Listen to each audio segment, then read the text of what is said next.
comment that I was pretty high on the Tricepta products that we're adding to our DEKALB lineup, and for some reason, Snoop Dogg keeps trying to call. I'm not sure what that's about.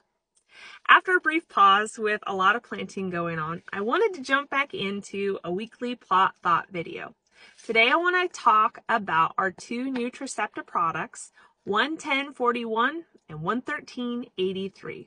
We're really excited about the addition of these to the DEKALB lineup, and plot seed was limited. But based off of what I'm seeing and hearing so far, I think we've gotten just about every kernel of these two new products into plots wherever we can. So let's run through the stats on these two new products. The 110-41 Tricepta is a medium plant type with a medium-high ear placement. In talking with the breeders and the product manager, we do feel like it's got nice relaxed canopy that's going to maintain even over some terraces or on our tougher sands. So we feel really good about that, but of course we will confirm that in local market development plots this year. Good pH tolerance based off of the TD's observations a year ago.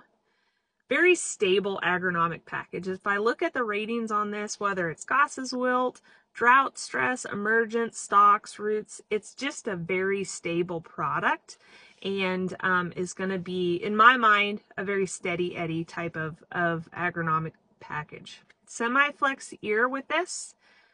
And a year ago, we had a very challenging growing season. We had a lot of heat and drought stress. Now we're kind of reaping the benefit in that because everything that came through breeding had to perform in that heat and drought stress. So this product has good tolerance of both of those environmental challenges. So for that, I'm really excited to see how it'll perform for us.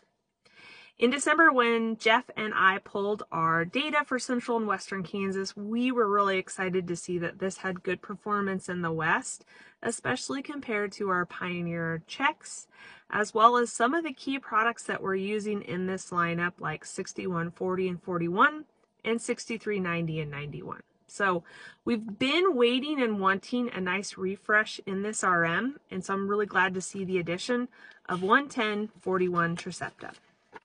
The next one to talk about is 113-83, another Tricepta product. This is probably, of our brand new 2024 class launch, one of the products that I'm most excited about and foresee the biggest volume out of the gate with. So a medium tall plant height with medium high ear placement, good canopy, very strong agronomics with this one, so very good.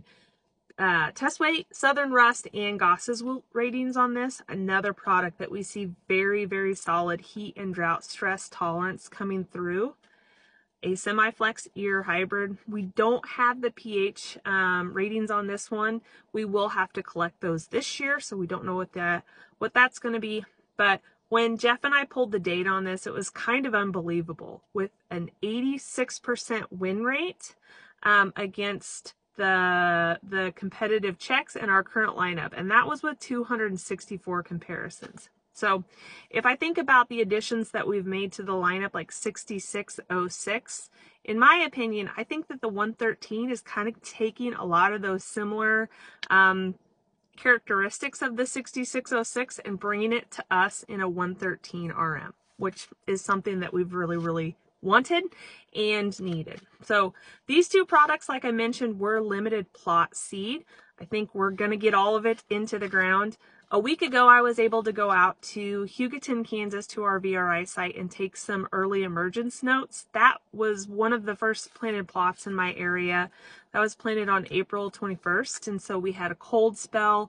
It sat in the ground for quite a while, and I was really impressed with the emergence on those two products. So keep an eye on them in your plots. Can't wait to talk about them more as the season progresses.